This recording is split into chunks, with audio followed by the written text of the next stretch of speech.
Welcome back to the Resonant State. Greetings. Welcome to Wake the Dead. Today, we are very happy to continue our deep dive investigation with William Ramsey on the Manchurian Candidate, from fiction to fact. And today it is a swapcast with the Resonant State, hosted by Hans Utter. Welcome, Hans. Thank you, Sean, and great to have you back, William. And this has, I think, been a really compelling series in dealing with a lot of real-time situations, as we've discussed.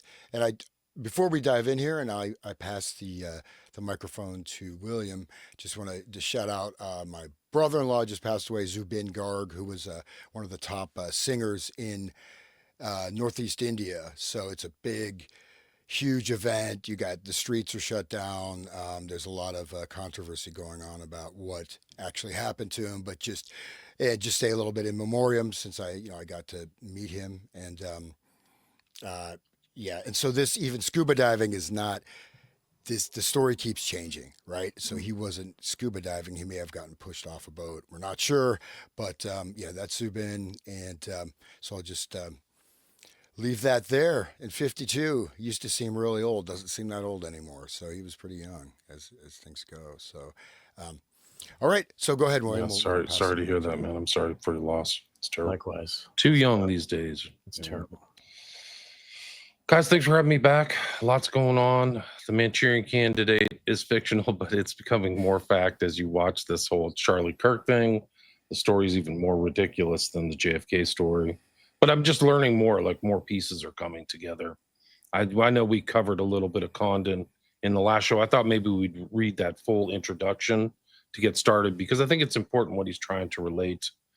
And then also I learned that Roy Cohn, who the character of Eleanor Iselden is based on, was a member of Permindex. Like, he's in this group. He's a member of the board, but he's on there with other really kind of international intrigue figures and the head of a mafia family, Joe Bonanno. So it ties right into JFK. So this Permindex is around JFK and Clay Shaw. People remember about the JFK assassination and the prosecution by Garrison. Clay Shaw was the person that was tried in 1967 and then was let off. But he was very internationally intrigue oriented. There's no question about it. Always traveling to Europe and all these things. And so it's just, you're just learning more and more and more.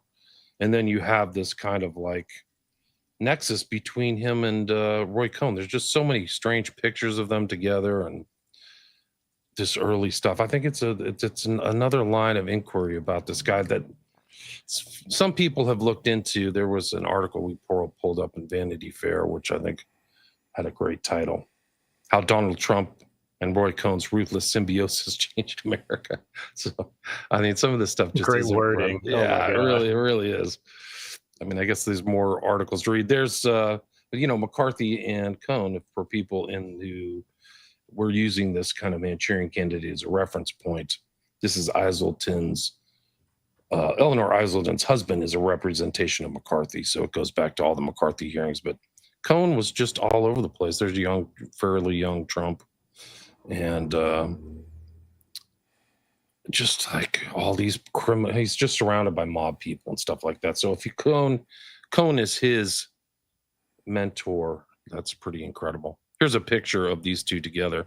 He actually kind of decorates his houses, or Cohn does, like Trump, like gold and all these lions and all this stuff like that. But he's holding a picture of him and Trump. So Trump might have been selected a long time ago. Yeah. Would you mind just going through some of those pictures on the bottom there, on the bottom right, with those? He's with that weird frog thing. Sure. So that's creepy, man. With the Muppet.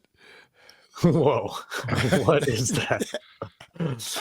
So this just goes to show that blackmail is the way it's done today, because Trump's mentor, Trump is a mentee of a blackmailer who is mob connected. And no wonder he's on the Epstein list, and no wonder he's trying to cover it up. So, it's all a hoax. Just don't look there, guys. He's there to cover up the mob the illegal crap that the mob has done over these years, and that's his job, to cover it up, sweep it under the rug, right? It's not even mentioned. There's nobody mentions the mob Right. anymore. Like, it's just a non-issue. Like, why are you guys talking about that? Good point. My God, I think there's a picture of Cohn and Maxwell and Trump together somewhere. I gotta find it. But just this particular, if you don't mind, can you just double click on that one with him with the two stuffed animals? Sure.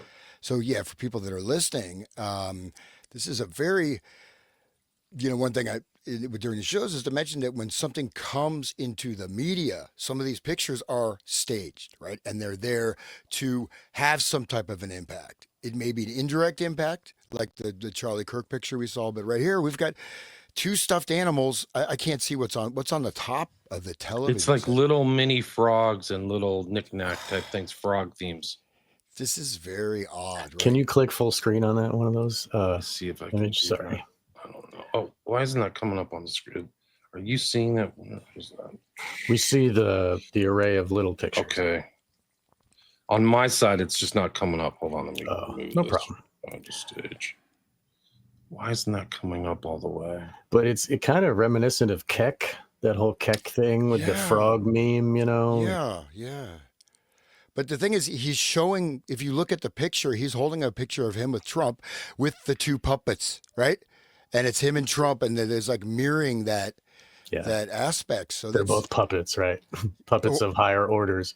It's very odd. Okay, well, we can move on from that. But well, let me bring it up. I'm trying to manage all these screens, but if I can get the actual picture itself, I think it'll come up. It just, for some reason, my computer's not doing it.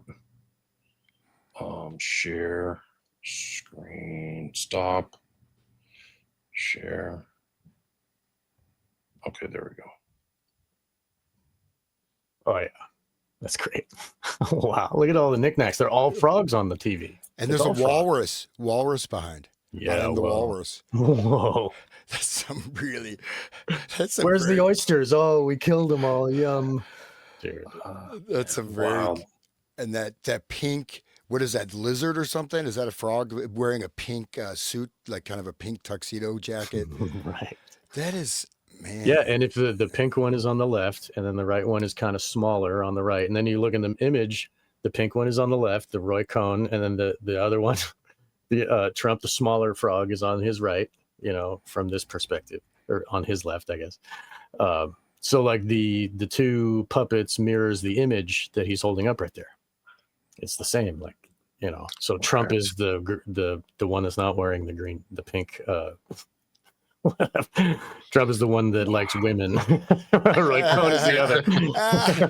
and notice the assassin frog on the left of the TV. There's a frog. Looks like he's holding a rifle. See that? Or is there maybe he's playing a violin? I think it's a violin. It's a fiddle. It's a fiddle. Violin. But I do know I had a doctor when I was at Ohio State. He used to tell me one of his family friends was an assassin that played in bands. Like he was in Germany, right, undercover, and would play in these orchestras. And he had his gun in his violin case, and then he would take people out. So and that's what the mob would do. They would carry around like a violin case with their. I mean, in the movies they would put that. Anyway, okay. Enough of that, but that's definitely weird. Yeah, this is fun. We have to do a full show on Cohn and what he's up to, because all that stuff's lost, but it's in Trump's brain. Like he knows all that. He's pictured with him all the time. You can go back to these just these simple things from Google, and it's just like pick after pick of Trump with Cohn. But it's not. I don't know why it won't pop up. It's not like in his brain. It's like. That's how he operates. He's learned how to operate through this mentor of his. And so now when he calculates everything, it's going to be like that. It's not just like some idea he has. It's like how he thinks, Right. Really scary. What's going on with Cohn's face? Oh, yeah. He's got it's rotting off or something. It's so weird. What did he do with his nose? He did a reverse hook. You know what I mean? So it's like. It's so you can just pour the cocaine down the hole. I mean, this guy was a guy who went to Studio 54 and stuff like that. Cohn was carouser or whatever you want to call it. But God, it's so weird. So yeah, his face does look like silly putty. I mean, it's all kind of mushed. Like some But of This is like the scarier one. Is like this is after his most recent surgery. There we go. His face has been pulled back. that's like the Joker. Yeah, Yeah. it's like the Joker. Yeah, like Brand X. You remember from the one from the 1990 or whatever? Like, oh, it looked like they had Brand X, and then this one has the smiley face. It's sick. Look at the bags. Holy crap! Wow. that's Yeah, he got disbarred too. Like, mm, died at 59, AIDS. 59. He looks like he could be like 89. Yeah, he You really know, does. He looks and- old. So we know AIDS is not real, right? Okay. What did he die I mean, of then? What did he die? Well, of? probably the AZT. Yeah, AZT, just yeah. like I mean, from Fauci, Lord Fauci. Yeah, just as an aside, you have Peter Dusseldorf, the guy that sort of discovered the HIV virus, and then he's the one that came out against it and said this is actually just a genetic artifact. What was initially causing it was amyl nitrate Right. with San Francisco bathhouse culture. So the same people that made AZT also made the poppers. What the poppers do is Wow. they suspend your immune system. Right. Give So you when you do- lesions too, right? Yeah, when Lesions. you do the popper and you're, enjoying your recreational sexual activity, your immune Plowing. system is shut down. Imagine you're in a bathhouse with hundreds of guys, And bacterial breeding they're ground. like it's like not lubricated. There's blood that's going to happen a lot of times, and it's it's sick. Bro, dude, what goes on in there was like a petri dish. Like Ugh. there were stories. I grew up in Northern California. Fauci used to hang out in the bathhouses I too, right? wouldn't be surprised at all, dude. Nothing would surprise me about that guy.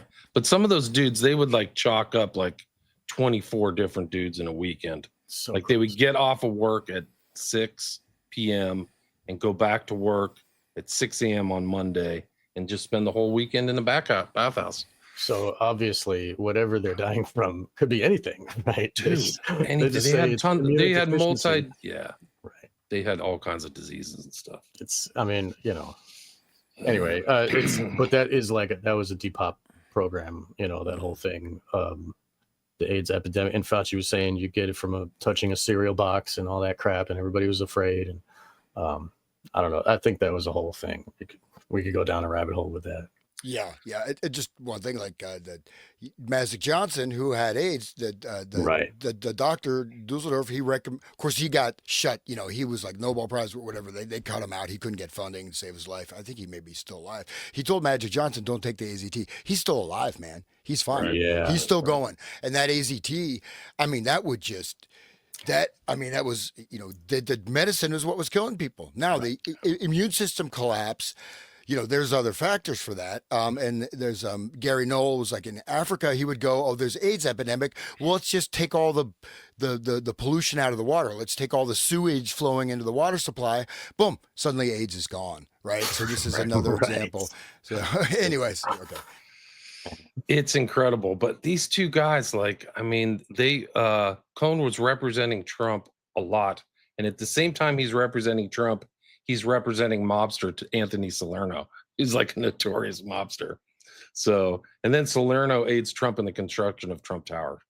So these guys are connected. Just don't talk about it. Tower, right? The tower, not Trump skyscraper, Trump Tower.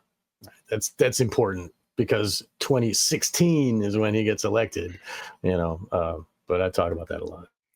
In his 1987 book, The Art of the Deal, Trump wrote about Cohn saying, all the hundreds of respectable guys who made careers out of boasting about their uncompromising integrity, but have absolutely no loyalty. What I most liked about Roy Cohn was that he would do just the opposite. So what is he saying? He's totally loyal, but with no integrity toward anybody else.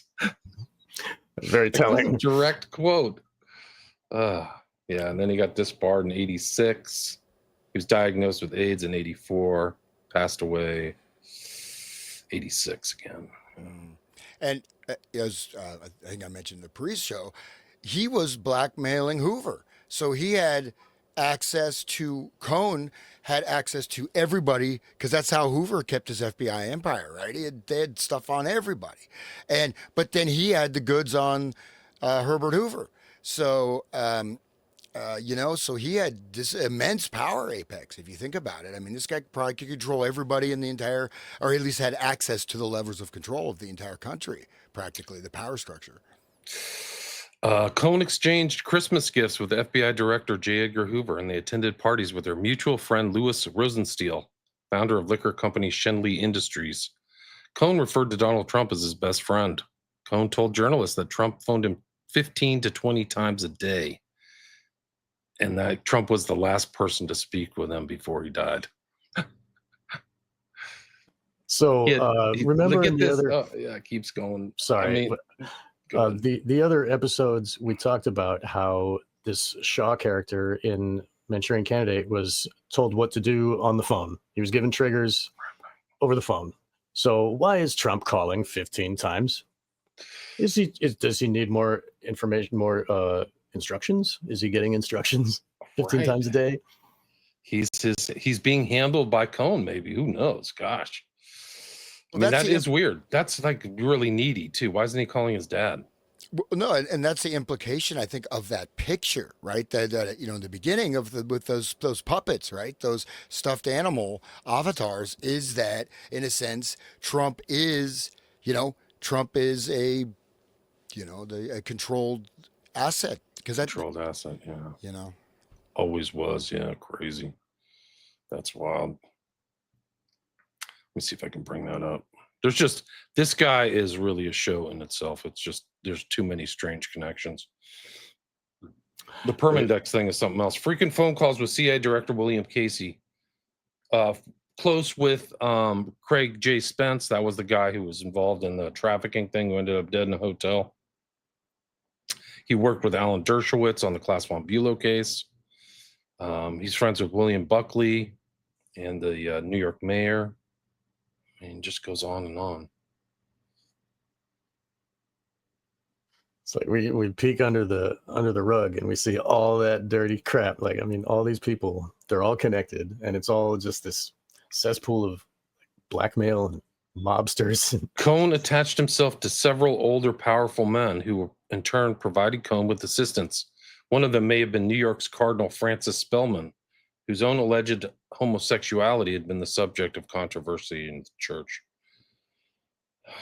That sounds like the entrance to a very deep rabbit hole right there. The Catholic Church. Should get Johnny Cerrucci here to talk about this. Here's Roger Stone. He says, Roy was not gay. He was a man who liked having sex with men. Gays were weak, effeminate. He always seemed to have these young blonde boys around. It just wasn't discussed. He was interested in power and access. So that's important. That's like the same thing with the dark occult people who rape the children in these ritual ceremonies. A lot of times, like they aren't gay. They're not gay, It's a power thing. It's like, I am taking power from this thing that's crying and wants to run away. And it's like, so eventually, like, I did a series with John Euler on Wake the Dead, where we talked about, he's a psychiatrist, he's a counselor, been working in prisons with psychopaths, and talks about how nobody's born being a pedophile. They start liking post-pubescent women, and it's a gradual progression back into the kiddie stuff and the domination stuff. So it's a stepwise progression where you have to silence your morality for physical pleasure, and the more that happens, the more normal it becomes, and then it's like changing your brain. So I think that, like, a lot of these politicians and stuff, they're not like, I mean, I'm sure that they're led down a path. Yes. And it's like they're given these opportunities one after another. And if you're not going to rape this kid, then you're not with us. And, so they have to, if they want to climb the ladder, of power. So and that all happens with the blackmail at the same time. So it's like they're agreeing to this, and then that gets recorded, and then then now they're in the fold, and It's like everybody in the gang does it together. So Right. a lot, I mean, they might have the proclivities to be attracted to, or they might not, but it's like I am dominant over this thing.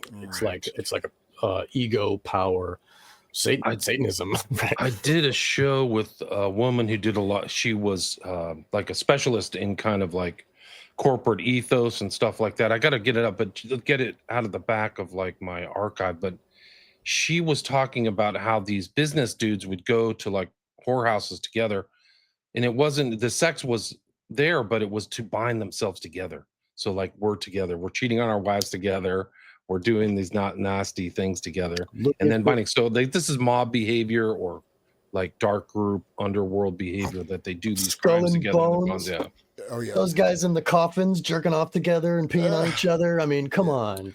Well, also see, I mean, the older term, the archaic term was sodomite, right? So, and sodomite, this was also correlated, say, with usury in terms of like compound interest, where the life force of money, instead of money becoming like the lifeblood of the economy, you're sucking that energy off, right? You're destroying, you're extracting. So it's seen almost as like a middle finger to God, right? Because you're using that the procreative act through another orifice, and then also it does things to the nerve ganglia, right, the spine and all this stuff. So there's a lot of Right. things that it Crowley does talked about to, that. to the brain. And so Crowley used that stuff. Was he a homosexual? No, but he would use this stuff in rituals, right? Right. And also there's that sense of when with especially with young boys, you're dominating. You're feeding off of them. You're destroying them. And so that's Right. so I don't know to what extent that's involved there, but there is like that level of this being almost a magical act of saying we are going against nature, right? There's that book Against Yeah. Nature. So it is, and it essentially, no offense to anybody out there, but I mean, the sodomite it's used as a ritual mechanism. And it's also used as a binding, a control, and again, rewiring the whole central nervous system, which people equate with the subconscious, right? The central nervous system, the CNS, right there at the base of the spine. So, okay. Isn't that like the Kundalini magic? It's a way of breaking it and like forcing it on the victim, where like the Crowley's Thoth deck, the Ace of Swords, it's got like the crown with the sword going through the crown. And that's like some it represents other things. Like the crown is the a-hole of the victim, and the sword is like the magician, like, and it's supposed to, it's sick. I'm sorry, listeners, but No, but that symbolism is in the end of Eyes Wide Shut, right? So you have the tower Right. going through the circle, and it's actually repeated within Crowley's Thoth deck for people who don't know that, because I think that same motif is in the goat card of Thoth, where you have the Right. sword. Let me see if I can bring it Yeah, up. yeah, the main channel in the center with Yeah.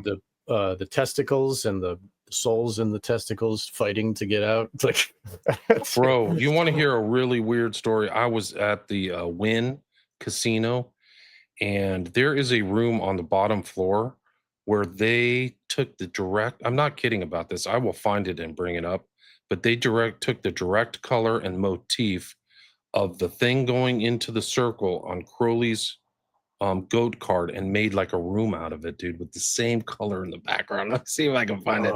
It'll whoa. blow your mind. Whoa. Yeah.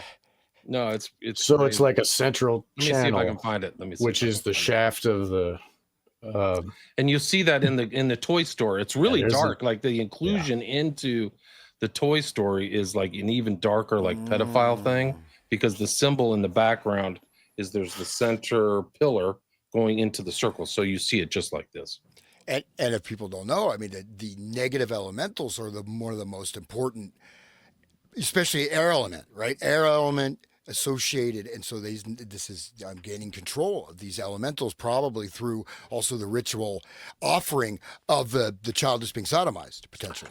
Also, the children are they put through ritual ceremonial magic, they associate the child with the goddess or with the gods or whatever, the energies, and then they rape the child. So it's like they're raping the goddess.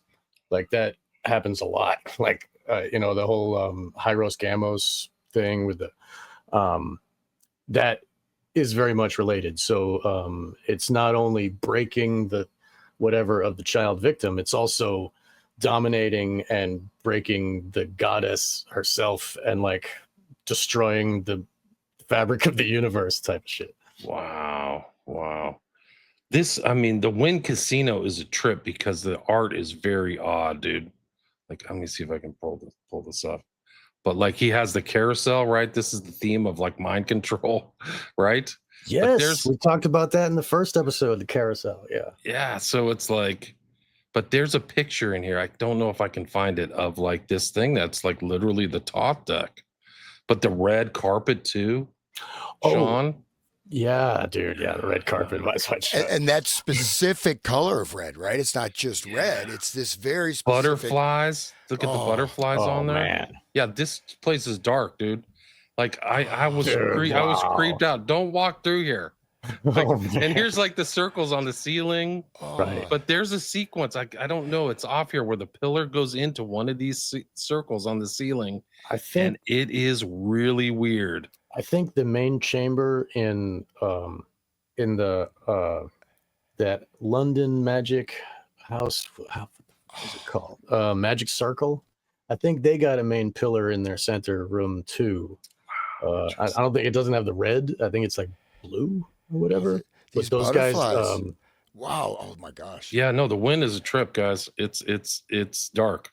They've put in all kinds of stuff in here that is who owns that?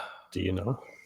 I forgot his real name. It's Who like built that place? Jerry Weinstein. It's a dude. All of Vegas now is completely owned by Jews. I mean, that doesn't sound right, but didn't it start with Meyer Lansky? I mean, all those guys, Bugsy yeah, Siegel, and all Bugsy that? Siegel, Yeah, right.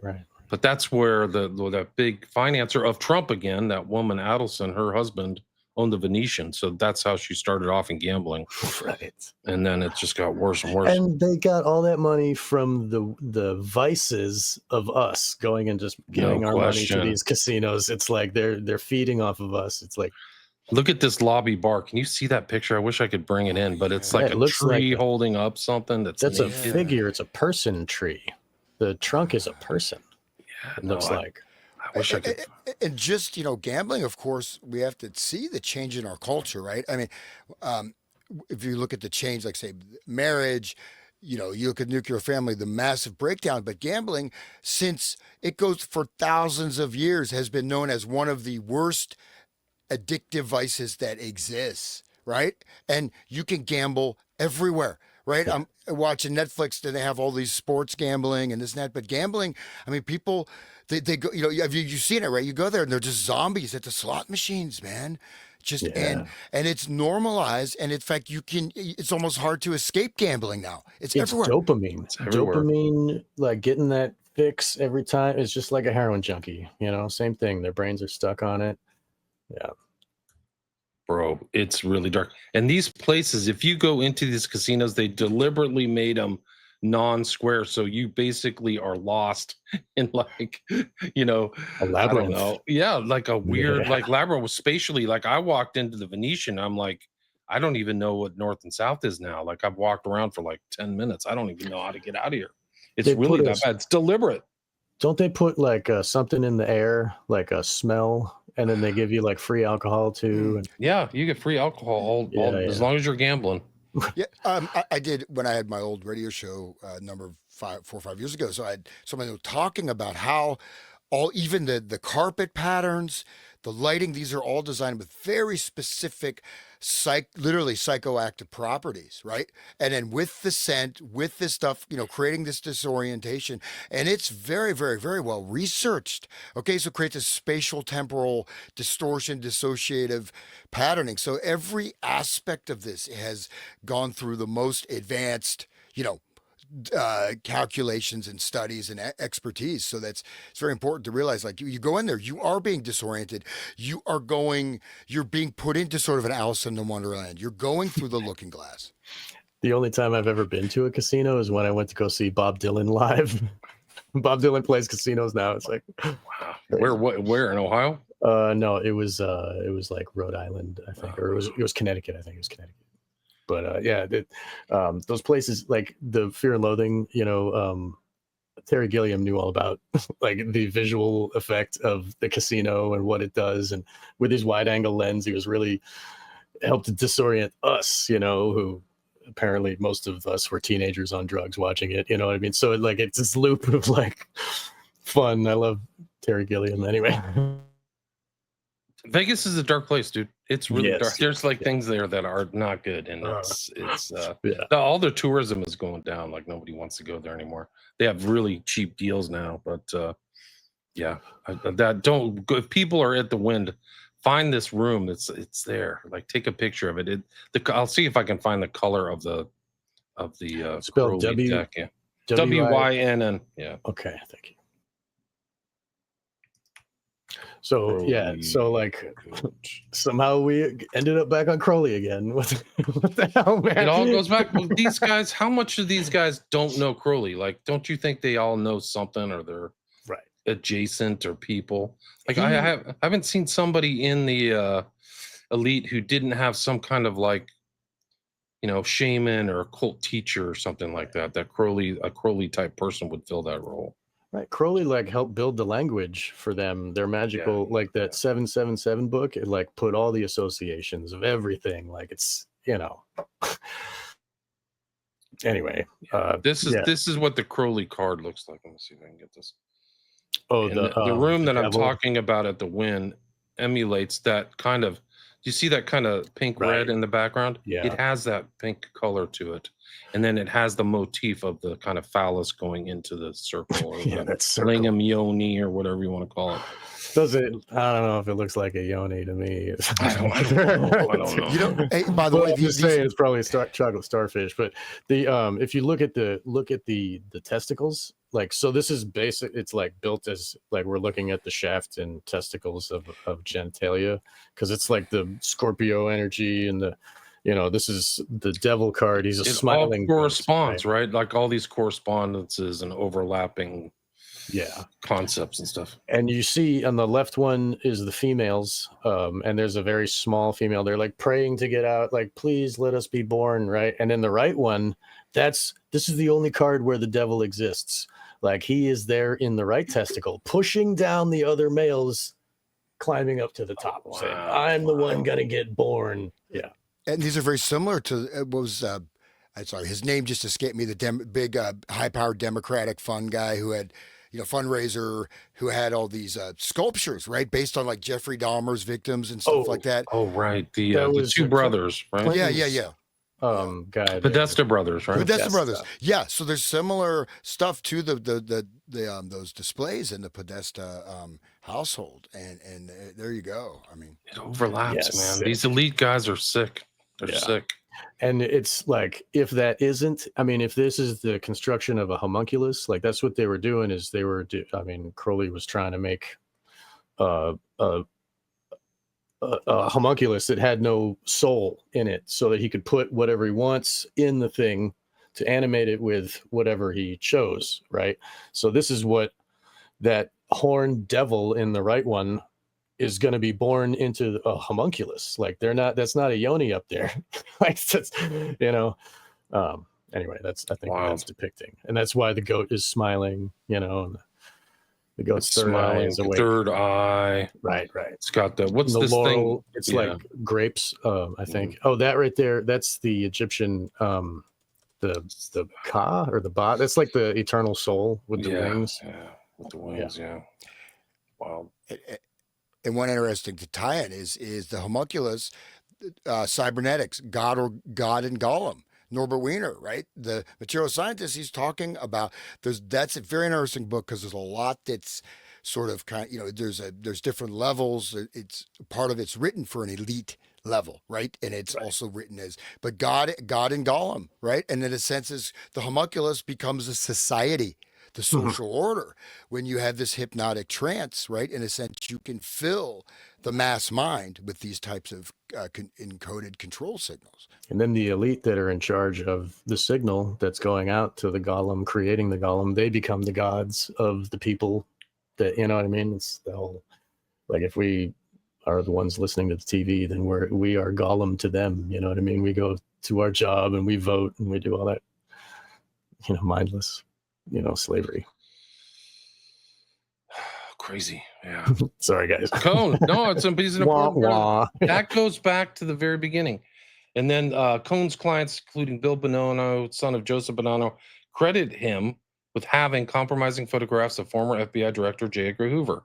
Because Hoover knew the pictures existed, Cone told Bonanno Hoover feared being blackmailed.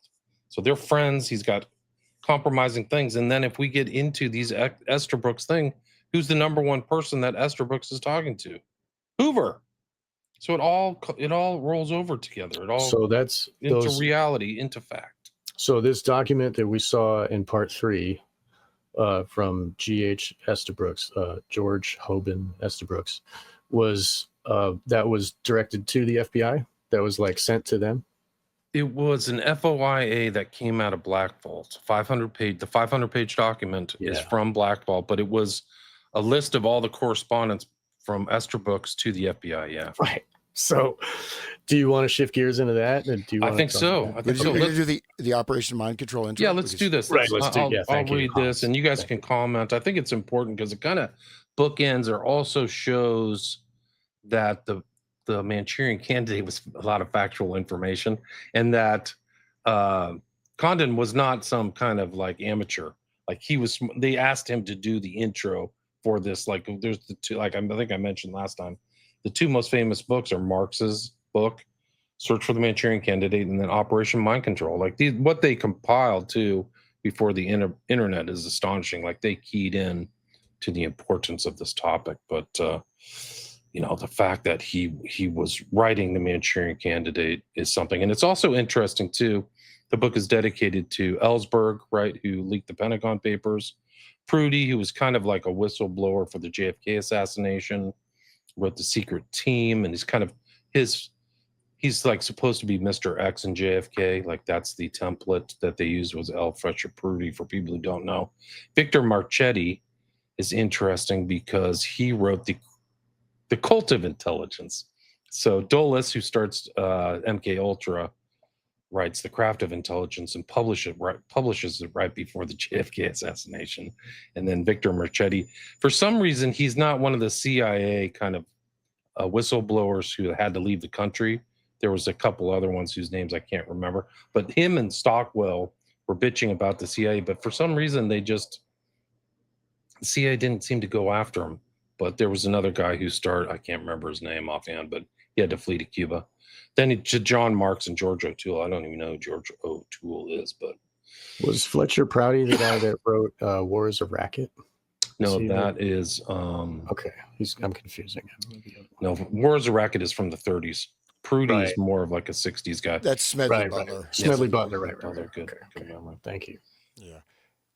Just real interesting is that there's a direct reference to that very important 1961 to 63 experiment, right, which was obedience to authority. The same guy that came up with this idea of 6 degrees of separation, the network theory. So the obedience to authority, of course, is where people are electrocuting, other. Stanley Milgram. So you're basically you're right. where you're giving that you're electrocuting people, and they, as far as they know, they're killing them, right? Because they're telling them, okay, keep electrocuting them. So that, yeah. Anyways, oh no, Grok is back. Yeah, he's back. The art, I've heard people say that the Milgram experiments was financed through MK Ultra funds. It was washed. So I think that, I don't know if that's been confirmed, but somebody made that allegation, which is interesting. So Well, that's that makes behavior sense. I mean, that totally would make sense. 100% makes sense. Anybody else want to read? I will read. I'm not afraid of it, but anybody else want to do it? I'll go. I don't care. Okay, go. Yeah. Okay. The father of Grok the clown, having had his legs broken in 8 places by his father for professional reasons, broke Grok's legs in 8 places to be certain that the child would grow up walking grotesquely, so as to ensure his eminence as a clown. Just one quick thing is that this Grok the clown, of course, we saw last show, is very real, considered the world's greatest clown. This is not true. Yes. Absolutely. Grok was an acrobat. right? Yeah. So it's kind of odd that he's putting that in there. And there is one thing is Astavakra, who's a Hindu, sort of a Hindu saint considered. Astavakra had his body broken in 8 places. Astavakra means eight, Wow. eight. Damn it, like arm, leg, foot, whatever. So that's Wow. it. This is a relation to Astavakra for some connection because he did have his body broken in 8 places. So Wow. Astavakra, Asta means 8, as I said. So. Thank you. That's great. I'm And going to look that up Vakra after. means twisted. So eight distortions or deformities or whatever. So Right. Intentional deformities, right? Yeah. Okay. The act that brought much pain and indignity forever, but Grok's father reasoned, was there not a wholly justifiable element involved? Was not the clowning tradition immortally enhanced by those unnatural legs? As demonstrated inescapably by Walter Boart in this book, our father, who art in the American Secret Police, has endowed hundreds of scientists at American universities to unravel methods of fracturing American minds. That this research in so many great halls of learning has exceeded a cost of untold secret millions of dollars, the only yardstick remaining by which we are willing to measure anything, indicates that this Grockian entertainment being produced by our secret police is a matter of ambitious policy rather than the happenstance of cloak and dagger adventure. That should be like cut and pasted over like every conspiracy researcher's thing. Like it's a matter of policy, guys. Incredible stuff, man. In this, go sorry ahead. to interrupt. Tie-in. Of course, you have again Robert Heinlein, "Stranger in a Strange Land," right? Great book. But very, very important Grok. figure, right? And Grok, and then of course the new AI, right? Yeah. Grok. So, anyways, In this book, Walter Boart has proven each step of this official terminal government anarchy, even though that appears to be a contradiction in terms, to alter and control human minds is the ultimate anarchy. That's for you, Sean. Yeah, right. Just grinding my gears. Okay. To alter and control human minds is the ultimate anarchy. It's the opposite. So if we control our own minds, there is no chaos. There's order that arises automatically because everybody's ordering themselves. But we don't need to go down that rabbit hole. So back to what I'm reading. What is offered by official apologists as a tribute to the needs of daring do by romantic spies are acts of hatred and sadism against all people, and an insane and degraded determination to extirpate conscience from society. These are great paragraphs, man. They're amazing. Well, that is the process of satanification, is to take away the conscience. Like, what do they do at the Bohemian Grove? They burn their care. They immolate it to Moloch. Like, we don't care about our children. We can be satanic. We can do the evil. It's approving. Yes, I'll give my child to be, his genitals be chopped up. And yes, I'll do what the guy said. I will wear a mask. And okay, yeah, I'll take that injection. Like, it's all okay. If you don't have an understanding of what the results of your actions and how it will do harm to others, then it's in effect removing your conscience. And then you will do whatever you're told. This is really sick. I mean, it's... And also, though, that with the loss of conscience, still you can be absolutely controlled, but you've lost your way out, right? So they're blocking you from that sort of access to, you could say, higher spiritual truth or, potentiality. Because as long as you don't, at a certain point, you don't go all the way, right? As long as you resist, you still have autonomy. Even if you physically die, you still have your autonomy. If your conscience is gone, and you engage in this evil, then you are truly lost, and there may be no way to break the control. That's how they seal you into their hierarchy of power forever. Like, once you've broken that, and like the people that do the blackmail to get up in the higher levels, that are blackmailed by Cohn and the rest, like, they are removing their conscience and then abusing the small child or whatever they're doing, it's evidence of that. And then that's taped. And then that, is a control factor. It's literally, it's all there. And what does Epstein do for a living? Before he killed himself, in quotes. But this is government. And what is government? It's obedience to slavery. Right? I mean, obedience to being slave, and obedience to the higher imagined authority. And that imagination of authority is the illusion.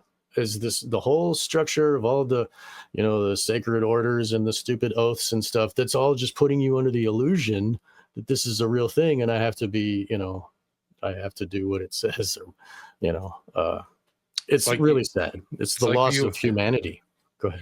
It's the theme in this intro. I think is important, but you always say like government, right? Govern the mind. So yes, to control minds. Yes. Yeah. Okay. Do you want me to keep going? Yeah, I just want to aside to say that Condon is such a careful writer, and so much interconnection, right, of all the terms, and very, carefully. Every word is carefully chosen. So there's a whole. What I'm saying is that there's just from beyond the sort of factual import, there's all kinds of different layers of meaning that are coming through this. So he's anyways. Right. He's probably in the orders. He's probably using like Twilight language for other types of. He knows all the critical numerology, Right. Exactly. Before the internet or somebody told him, so that's like an indicator that he's been exposed somehow, whether through letters or through the Order of Jesters or I don't know, Mason, right. Something. He's met somebody somewhere. Right. Yeah. Maybe the Order of the Golden Fleece or whatever. I mean, anyway, Walter Boart underwent a long and expensive process to assemble the hard facts which comprise this book. Each document attesting to secret police intent had to be ferreted out by government archives, ferreted out of government archives by badgering persistence until page by page the information was released to him by his right under the Freedom of Information Act. The essence of that law seems to be that one need only write away to a federal agency for information about the general areas in which the citizen is interested. Not so. Walter Boart needed to expend large sums of money to employ researchers in Washington and elsewhere in order to discover the precise name, number, and description of contents of each document, toward which he was groping through black streams of informational darkness. Without this, it would have been impossible to apply for the transfer of copies of these documents to himself for this book. He had to comb the United States for people from many walks of life who knew vaguely, remembered, or suspected that they had been under the mind control of secret police and military agencies. Then had to backtrack again with information gleaned from them to labyrinthine research among thousands of federal archives. Please keep fearfully in mind that the astonishing information published in this seminal work of investigative reporting concerns avenues taken to decision and execution by our... Oh my God, I'm sorry. I'm sorry, everybody. I should have muted that. I'm sorry. Please keep fearfully in mind that the astonishing information published in this seminal work of investigative reporting concerning avenues taken to decision and execution by our secret police to fracture or dissolve human minds, then to operate those minds as a small boy might operate a yo-yo, for purposes of counterintelligence, military efficiency, and the destruction of democratic institutions, was drawn directly from federal records and from official laboratory archives of the highest educational purpose, as well as from the reviving memories of those who had already undergone the dehumanizing process. So it kind of ties back into the Manchurian Candidate movie, right? So he's talking, Yen Lo is talking about all those documents, the highest kind of academic workings of studying the mind. And then the people who've gone through the humanizing process are rediscovering what happened to them, right? So I think that that's what Bowart's trying to relate to the reader right here in this introduction as well. Yeah, I mean, dehumanizing is one of the biggest pieces of trauma-based mind control. Like they break you down where you don't even think you're a person anymore sometimes. And then like the Ewan Cameron stuff with the de-patterning and stuff, that it's a very good word chosen right there. Just one quick thing is like, his use of language again, very sort of poetic or complex or literary, but avenues concerning avenues taken to decision and execution. So these avenues, these also can tie into that the different squares, right, of the multiple personalities that are fractured using the Sephiroth, the Tree of Life organization principle, right, that came out, for the different plan multiples. So just throwing that out there. Yes, yeah, program multiples and the internal structures, and dehumanizing is important if you're going to demonize these people, or if you're going to implant cult loyal altars which keep the structure intact. It goes very deep, and dehumanizing is integral to the process. So I'll continue here. The prostitution of the mind by our secret police preceded the murder of the mind. To attain the advanced techniques now available to magnetic and attractive political personalities, Trump may come to mind, it was necessary to turn out the laboratories of science as a pimp turns out his heartless whores upon the winter streets. Our hallowed educators, Army and Navy and Air Force commanders and personnel, the beloved medical profession, august and inspiring temples of the law, our esteemed statesmen, and all Americans living and dead. Each one of those groups is involved in the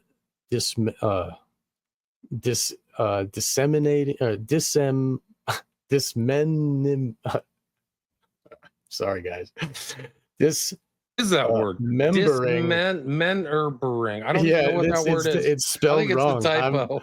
Dismembering of the mind. So it could be Dismembering. I don't know. I've never heard that word. it could be just like, you've dismembered the body. This is the mind, right? Right, but it's just spelled wrong. Dismembering. Yeah, we look that up. I'm looking it up too. Thank you guys. Yes, men. Maybe he's just throwing us for a loop. I think I know I'm good at reading, but then I come across a word like that. But anyway, so I'm going to continue. It's a misspelling. Okay. I couldn't find that word. Okay, so is involved in the dismembering of the mind. Taxes and the collective conscience make the urination of the secret police upon the human mind possible. Wow. Man, this is like makes me think of like all the guys, the musicians that pee on people. Like, okay, brainwashing by this urination on our minds per se is no news to any of us. Controlled assassins are not known to us only through fiction. Advertising assaults on behalf of poisonous materials to induce us successfully to buy and consume are early on bastions of mind control. Just like what George W. Bush said, they're not going to defeat us in 9/11. We'll go out there and purchase Black Friday goods for Christmas, go out there and spend money. It was really, that's what, that's how we were combating the terrorists. You got to catapult the propaganda. Yeah, I love that. That was the best quote. Just openly admits to so much stuff and laughs about it. It's like, oh yeah, incredible. Recently he actually said, he was talking about how wrong it is for Putin to go and invade another country, but he misspoke and he said Iraq instead of Ukraine, and then he laughed and he was like, it's all just a big joke to him. Yeah, right. Okay, so moving on, I'm going to keep reading here. Not anyone needs theologians to answer the question, where does the soul live? We know the soul lives in the mind because the soul is the mind in all of its unfathomably intricate individual conditioning. It is the mind of intent, of hope, of purpose, of achievement by the spirit, beyond achievement by physical action. When Grok's father broke his son's legs in 8 places, there may have been alarm on the one hand that a man could do such calamitous things to his son, but on the other hand, the same people responded to Grok's genius, to which those hopelessly deformed legs had contributed, and roared with laughter. That was the normal reaction when we were the audience and Crazy Legs Grok was the clown. But Walter Boart demonstrates to us in this book that we have become Grok. We are the spinning, hobbling, waddling clowns in the eyes of our vividly delineated secret police. Holy crap. Great sentences, man. Oh my God. Oh no. Can you hear the outcry? Oh yes, writes Walter Boart in this fearful record of you now hold in your hands. Apologists rush in, hired for all such occasions from everywhere by the secret government, crying out, "You are as usual, like all of our exaggerating kind, making a mountain out of a molehill." While it may or may not be true that our secret police occasionally swing the sledgehammer on our minds, it is, or is not, being done as a patriotic act to protect our beloved people. They reel backward, hands clutching, chests on the full realization seems to hit them. My God, Boart cannot believe that our government of the people, by the people, and for the people would use such loathsome forces against citizens. If such research were done, or was not done, then it would be for purely abstract reasons, for the expansion of human knowledge. Walter Boart's, Right. okay, go ahead. Hold on just a second. It's just people's incredulity is like what prevents them from understanding this stuff. They just Right. wouldn't believe it's real. That's why certain people are like, yeah, it was a failed project and they just wrapped it up in 1970. I'm like, Yeah. no. Where did it I mean, fail? yeah, really. It No, this is a worked. triumph. This is a triumphal success. Have you looked around? Have you looked at some of these people who've undergone massive personality change in public or from propaganda or whatever? Like, this is a tremendous success, blazing success. Yeah. And we are in the age, right, of the whatever the COVID is a great example, and other freakouts. BLM, it's a great example. These collective insanities that we can see right here, and even we talked about last show about the mass shootings. They're just another at a country club, Nassau Country Club, right? Mass shooting just was yesterday. So this is, we're in this space where, from the individual, vectors, right? These individual people, small collectives, because a little bit of a tangent here, but like in the 60s, you have the sort of the MK Ultra looking at some, the mass movement stuff. Then what do we have in the 70s? The era of cults and serial killers. So there weren't many cults in the 60s, but there were tons in the 70s, all over the place, right? And now from the cult laboratory to the mass society itself. So I think we're witnessing it, and these things. And what is it? I forget. Is it Goebbels or whatever? But the really big lies. You don't. What is it? The truth is so unbearable that people just refuse to believe it. It doesn't. They just can't believe it. Right. That's one of the reasons why satanic ritual abuse is so gross, and like people hear those stories and they're just like, can't be true. But nobody would do that. Why? But I wanted to say that this recent murder of Charlie Kirk is a hobbling of our minds.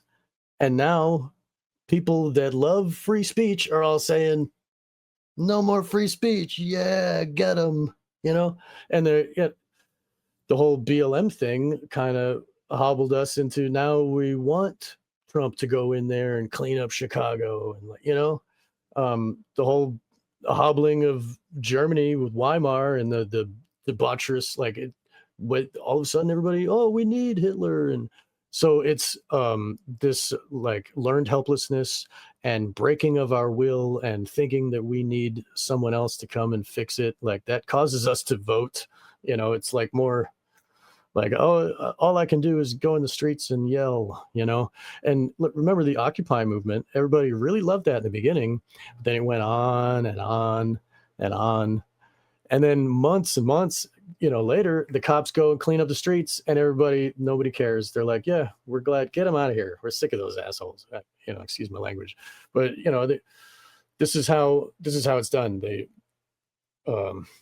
break our mind, they hobble us first, and that trauma of the hobbling, of the breaking of our bones in 8 places, makes us total slaves. And now the genius that was created out of that, the elite power elite can wield us like puppets. I mean, we see it every day. It's a really So true. Occupy never came to anything, too. It was just a big outlet for people's frustration with no change. The bankers got away with 25 trillion or something. They're still getting away with it. But look at this is the thing, the left, right? So, I said my grandfather was a very prominent socialist in California. He personally he stopped Rockefeller from drilling in Long Beach Harbor personally. Like he went against this whole mafia thing. So he was a very, in that sense, he was a high school physics teacher, but you could see that kind of quote unquote left, right? And then you can see the battle for Seattle, and then the Occupy, that was kind of the end, right? As that got infiltrated and just fell apart. And now it's a matter of course where you have, like, just look all over social media, kill them. Let's murder people that we don't agree with. This is our thing. Let's murder them and let's, cut their balls off just because I want to cut my balls off. Because I should have been a woman. I mean, it's the same as like after 9/11, like, good friends of mine, like, my boss and stuff, they were like, oh, we should just nuke them. Just nuke the whole desert, turn it to glass. Like, whoa. And I was like surprised then. And now, with the COVID thing, they're like, oh, you should wear a mask. But now they're like, you should die. You say bad things, die. Whoa. Like, I mean, it's really, you're right, Hans. But wear a mask, you should die. So people think that. Right. Yeah. Anyway, okay. Like, we've just gotten used to the public insanity. That's the whole thing. Yeah. Like, we're in really crazy psychological times where, like, people are celebrating Charlie Kirk getting shot in the head. It's easy to fall into that too. I mean, they get the programming with the Twitter and stuff, and like, I believe the same thing. Like, it's just like, it's giving them their mind, like, straight up. It's almost like you and Cameron just driving 250,000 phrases into your brain. It's almost like they learn that, and these people are just getting hammered with propaganda, like literally just shot right into their head. How could they think anything different? That's and what they related.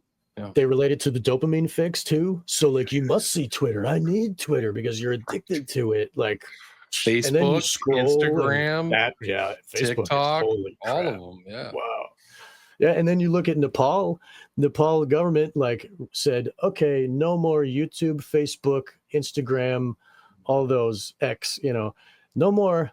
And then the people rioted like way worse than the battle in Seattle. And they burned the building. They burned the parliament. They like reelected a new leader with Telegram, or was it was Discord. They used Discord to elect a leader. It's so next level. Like, who owns those companies, right? Who's making the people revolt like that, right? And who is this new leader that they put in there? Like, what is actually happening? People can remember all of like the Arab Spring and these fomented movements that are like changing governments, and we are in a very shifting times right now where everybody's grabbing for power. And who was making those people, like, it started as like they were protesting, we want Facebook, and then by the end they're like burning down the buildings of parliament, and they're like, no more government. Like, my anarchist heart is like, go get them, guys. But still, like, they are being manipulated to do so, like, obviously. Yeah. And just briefly, this is actual principle of entrainment and sympathetic resonance, okay? Which are, again, you have properties of any vibrating body. You have, of course, electromagnetic frequency. etc. But you also have the sympathetic entrainment or phase locking of people having emotional breakdowns, or just at a show, concert, suddenly the women are taking their tops off, then other women are going to take their tops off, right? So it's you don't only need, I think the percentage is like 12 to 18%. If you plant people in a football stadium doing a certain behavior, you can get the whole stadium doing it. And remember, we did the stuff on Trump derangement syndrome, William, and that's a great example. It's not, and you could, even that whole thing could have been set up. You just get a couple of actors to do these freakouts. Suddenly, everybody's freaking out, right? You know what I mean? So, that's expected behavior, right? Just like you said, you're absolutely right. It's normal for them to go in public and have freakouts. Like, that's acceptable because everybody else is doing it. And everybody's sheep too. Like, they follow what the others are doing. It's really. It's the ashes experiment. So you have the Milgram experiment, and the ash is the one where the guy walks into a room and 5 other people said, "This is the longest line." And he's like, "Sure is." Yeah, boss, because he's just going to go along to get along, right? So these are all these experiments. Stanford prison experiment. All these things are super important. All kind of take place around the same time, if I remember correct. This is all early 60s, or right? Yeah. Even before the JFK assassination. But for example, the obedience to authority was the original article, first experiments done in 61, released right after the JFK assassination. This was released, as a published paper, but it put into mass market paperback in the early 70s. So a lot of these things were put also in, just want to people grasp this, like some of these modelings of the human behavior, like Lord of the Flies, right? This is being also an imposed model. Oh, science says that people will just go ahead and kill other people. To what extent are these experiments being steered? But when you take that input in and say, oh, this is the way people really are, this gives also a permission. It also is sort of like a potential collective manifestational energy. Oh, this is the way people are. This is what's going to happen. Da, da, da, da, da. I'm so afraid, or people are just going to turn into animals. People are, right? So totally, man. Yeah. I mean, the learned helplessness, and then I must be satanic like them. Like, I must defeat my neighbor because there's not enough stuff out there. Like, the ideas that they give us, the signals of, like, the law of the jungle is the only real law, where natural law isn't real, like, and they keep pushing, and to the point where Alex Jones is like, oh, I'll eat my neighbors. You're like, what? And people go to him to, like, for information and stuff. Human barbecue. Let's have a illegal migrant worker barbecue. Yeah, dude, right. And that's what I'm reading in, like, Kurt Barker's Cannibalism, Blood Drinking and High Adept Satanism. Like, that's what I'm reading over there. And then I see it on Alex Jones talking like that. I'm like, whoa. And that's the soup that they're putting us in. And like, oh, well, if Alex thinks like that, I can think like that too. And, oh, well, it must be, I have to go kill my neighbors. And then they watch these movies that are like, post-apocalypse, everybody's killing each other for, like Mad Max type, whatever. It's, you got to fight, you got to kill. Like, how else are you going to do it? Like, where does food come from? Nobody knows. Just got to steal it from others. Sorry to interrupt, Sean, but that's a very important point, because cannibalism is absolutely right. This is one thing that you can look at down the list of all these different television shows, of even like the vampire stuff being like fuzzy, vampires are super cool. Well, vampirism is a type of cannibalism, right? But the way that cannibalism is being pushed and normalized and even made cool, right? And then if you look at the, Maria Abramovich stuff, and then look at the famous party, with all the cake, the human body cake. So that is also a signal, right? Releasing those photos, right? Those photos being in the public mind. So this is inducting, oh, maybe I should try this. Maybe it's cool to be a cannibal. Oh, look, they're doing it. I mean, and this is, you talk about loss of conscience. I mean, sorry, I'm going to go throw up. Just give me a second. Yeah, really, dude. Whoa. But that's real. I mean, it is real. And that's where they're pissing on our minds so far, where we're like considering cannibalism is okay, and the domination of others. Like, what to dominate someone completely is to kill and eat them. I mean, I don't think you can get any more dominating than that. Like, it's really, that is the pinnacle of the psychopathic mind, to do that to others, so that I am the god. Look, I can, and that's what the Sphinx is like, the human face on the king of the food chain. You know what I mean? Like, I will eat you. Like, it's really sick. And they're trying to bring that out again and make that allowed again, so that they can just have it openly be, that's our new religion. Well, also just in that sense, this is really a horrible thing. I mean, you might feel with that guy in Germany, right? He put out ads, who wants to be eaten? And he ate the guy and filmed it. I mean, and this is like, it was allowed, right? It was like legal. No, he ended up. Oh, okay. He got arrested, Right. but I mean, technically, the guy did consent. But I mean, he filmed all that stuff. He filmed it, and the guy. Yeah. I mean, and these people were very successful with very good careers, lots of money. These were not, if people walking around Philadelphia like the zombie people, these are people with highly successful members of society. And there's other, I think, okay, we'll just leave that there, but that's a little peek. That's a little peek at it, right? I mean, that's perfect. Like, it's real, like, it's the elite people. It's the one that wear the masks on the red carpet. Those are the ones that are really eating us. They are feeding on us and pissing on our brains. I can continue if you'd like me to go. Yeah, it's crazy. There was, it's probably before your time, Sean, but there was this movie that came out in 1989 that comes to mind. It's called The Cook, the Thief, his wife, and her lover. And it was downloaded that, I think. It was about cannibalism and stuff like that. But people were like, this is so scandalous and this is so horrible. But it's kind of like, feeding on other people. That's kind of the theme. Yeah. But that was considered like, it was probably this great art film. Right. Just like Lolita. Right? I did. I think I saw it when I was a kid. I remember seeing that. Oh, this is this. And I kind of like, I tuned it out, but that's the thing. Like, I probably was in high school. It was in art movie theaters at the time. Yeah. But and just remembering that, bringing that up, William, is like, it's one of those things where this movie was really, I forget why or who I watched with, but I did kind of like, kind of go block it out. Like, I didn't really want to think what it was because it's trauma, dude. Yeah. Yeah, it's trauma. Yeah. Your brain is like, no, I don't want that. Okay. All right. Here, I'm going to keep going. Walter Boart's book is also a freezing vision of the mutations of the aspirations of science. Scientists, educators, and the leaders, the great men, having stumbled upon, please click at the next page. Having stumbled upon the possibility of controlling the human mind, might well have withheld this knowledge from the secret police and brought it forward for all to share. Would you not say?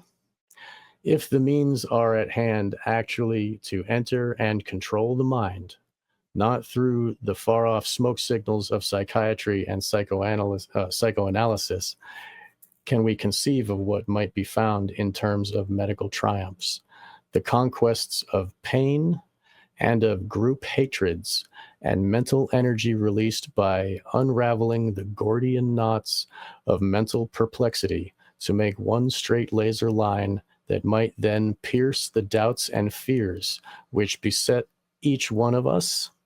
In terms of education, light years ahead of the educational means we presently employ, in basic and advanced learning of cultures, languages, and skills, in short, understanding each other across the face of the world, this development of mind control makes the invention of movable type seem like a primordial grunt from the shadows of a rainforest lost in time. He understood it, man. He understood it. Just to repeat that, understanding, what is it? Presently, advanced learning of culture, language, each other. In short, understanding each other across the face of the world, this development of mind control makes the invention of movable type seem like a primordial grunt from the shadows of a rainforest lost in time. Like, wow. So yeah, the printed book and how it has like taught us so much and expanded our understanding of the world is just a primordial grunt. Right? The knowledge of mind control. Wow. And what's fascinating is this not the means are at hand to enter and control the mind, not through the far off smoke signals of psychiatry and psychoanalysis, right? So, and that's one of the things, looking into this, like say some of the cybernetic theories, so a lot of this neuroscience research, like they're not, a lot of times they're not looking how to heal, they're looking how to break.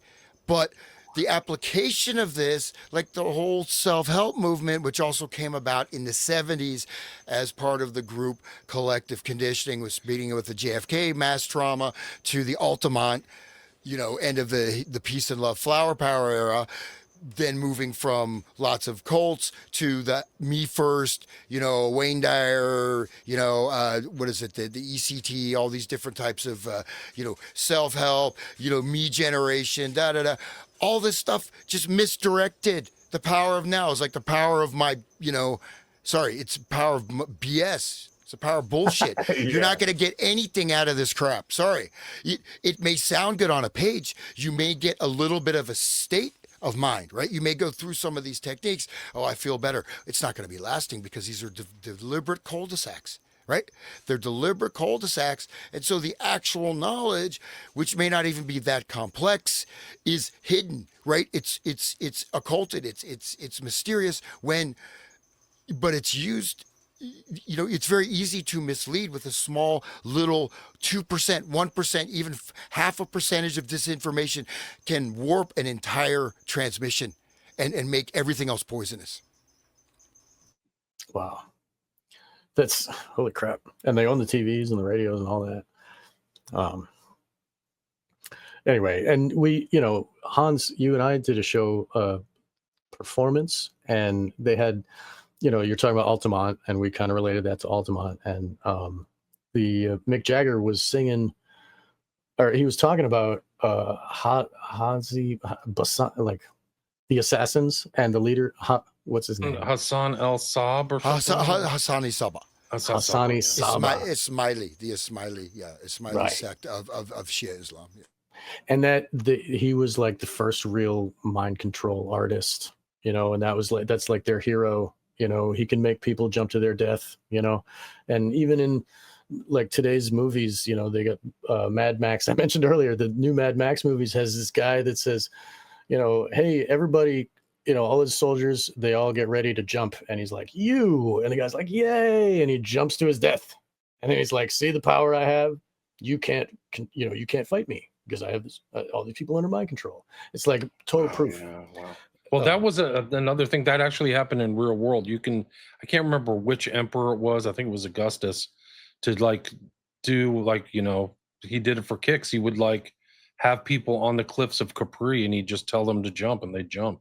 The levels of depravity of that guy were off the charts. Just goes to But show that's like what a these real elite thing. psychopaths can do, Well, the term kowtowing, right? You kowtow. This is actually a Chinese term, right? So what it actually comes from, the actual meaning of kowtowing, you'd go before the emperor. You just keep banging your head until your skull is bleeding. Just smashing your head out. You see the emperor. Dang. People just smashing their heads on the ground. That's what kowtow meant. You go and kowtow to the emperor until he tells you to stop smashing your head on the ground. You keep doing it. And that's the actual meaning. And this was an actual practice under the, I don't know how many dynasties this ran in China, but that's where the word comes from. Jesus, dude. They're hobbling their minds. They're like smashing their brains. Like, wow. It's incredible. And for people who don't know, that Hassan El Saab or whatever, that's where we get the word assassin. Hashashin is now assassin. So all that stuff comes all the way to the present. And the name came from hashishin, like someone who eats hashish in large quantities. And that's what he did. He put people under a spell with large amounts of hashish in their food. And then they would wake up and you'd have this heaven place where all these nymphs and stuff would all the virgins, the 72 virgins and stuff, these nymphs would fornicate with them, and there'd be rivers of milk and honey and all this stuff. And then they'd pass out there from getting their fill. And then they'd wake up again in Hassani Saba's court. And he's like, you just went to heaven. I have the power to bring you there. It's the ultimate mind control of the afterlife, being rewarded in the afterlife for doing what that's what religion does. That's what, and people do the craziest things for that. as a matter of interest, just because it's something I was sort of interested in for probably, I mean, actually many years. Originally through what? Through through Hakim Bey, right? Who also was he wrote the temporary autonomous zone, right? And he's connected with the Burning Man. Hakim Bey, who actually was, turns out was a real life pedophile. What do you call it? A pen name, but this the OTO member too, yeah, if I remember correct. but Can't Hassan, remember. the son of Hassan the second, right? His son, Hassan the Saba second, he declared nothing is real, everything is permitted, and he actually ended up being assassinated. But this was nothing is real, everything is permitted. He broke the Ramadan drinking wine, right? He just you don't need to pray anymore. We've already the day of judgment has already happened. We're already in paradise. There's no more rules. You can do whatever you want. He did get assassinated, but that was very interesting. Like start it just Removal of conscience, right? yeah, but this was like think about you got to go back in time. This is radical. This is very strict Islam, man. I mean, this guy's like, oh no, you can just, the Qiyamah. Qiyamah means the resurrection, the day of judgment. The Qiyamah has happened. Time is no longer flowing. We are anything you experience about the time around you is illusory. We've gone into the next dimension. Do what thou wilt, right? Nothing is real, Right. everything is permitted. And this became a model. William S. Burroughs, Hakim Bey, et cetera, Aleister Crowley, et cetera. Right. And putting that solipsism on people is the perfect way to control them completely, because then you can like dictate what reality is, and then if I'm the only one and my actions don't do anything, like then you have completely satanic society, people saying go kill because you don't like gays or whatever, people chopping their parts and going shooting up schools and stuff. Like that's what happens when everything is permitted and time doesn't exist anymore. They're under these illusions that, like, I don't know, but some of them, and a lot of them are on medications too. So like the suicidal ideations and homicidal ideations are like symptoms, and those pharmaceuticals are created by the same satanic forces that are running these. I mean, it's sick. It's all one group, It just shows the mind controls pervasive. It's everywhere in our mind, in our society, whether it's the big pharma or defense or the intelligence or the government. Like it's all over. They're all using techniques of deception and fear and all this stuff. They're pissing on our brains. They are. They've turned us into rock. Yeah. Yeah. It just And shows that- we're not even through this thing yet, this intro. It shows how profound Condon was. He was smart. He's way ahead of his time. There's a reason why we don't get exposed to these ideas. Because it's like the opposite of brainwashing. It's like the scales come from your eyes, like Paul on the road after his road to Damascus or something like that. We're like, oh gosh, it really is everywhere. Everybody's lying. Yeah, and once you recognize that, you don't go back into the toothpaste tube. You can't go back to the illusion. It's like, so this is so important that it was published. Totally right. And they Yeah. did all that work.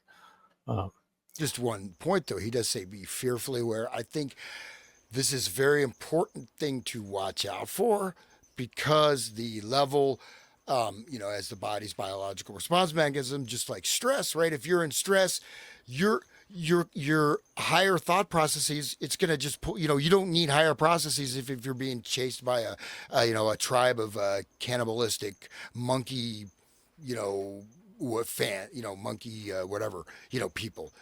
The apes from the beginning of 2001 with a bone in their hand.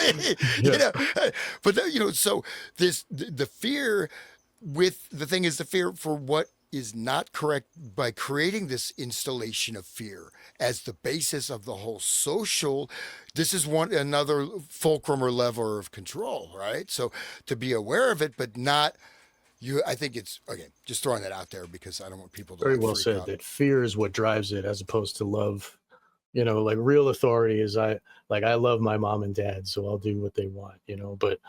But the imposed authority of the governments and all that is fear. Do what we say or we kill you. It's always been that way. So it's really interesting. I mean, that is the ultimate mind control. So I'm gonna get through this last piece. What has been achieved by the secret police in relation to mind control is scrupulously set down in Walter Bowart's extraordinary book.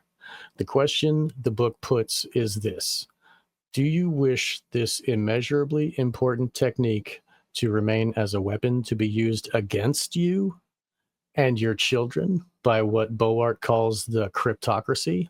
Or do you wish to use it as a universal key to unlock 1,000 new chances that your children will not be murdered in future wars? That's an easy answer right there, I think. Moving on. In an epigraph to this book, Zbigniew Brzezinski measures the political probabilities of mind control use when he says, exploiting the latest communications techniques to manipulate emotion and control reason. Today, our secret police and our military establishment have demonstrated in Vietnam and elsewhere, examined by Bowart herein, the powers to create assassins out of our children. And that's what Full Metal Jacket was about. Okay, sorry. The expansion of these powers, which are able to turn young men and women into murderous criminals at will, goes on unchecked by the oft-called investigative press, by moral leaders at the bar and in the pulpits, in high government, and on campuses.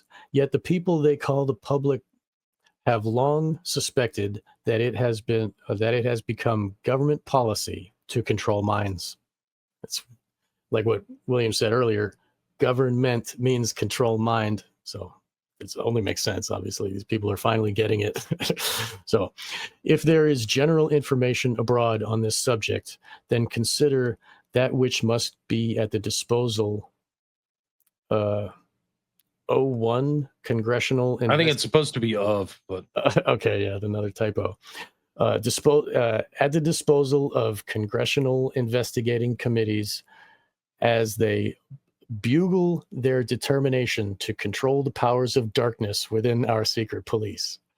Zombie is a quaint, old-fashioned folklore word, but its meaning becomes obscene when our children's minds are being controlled by any one of dozens of federal secret police agencies.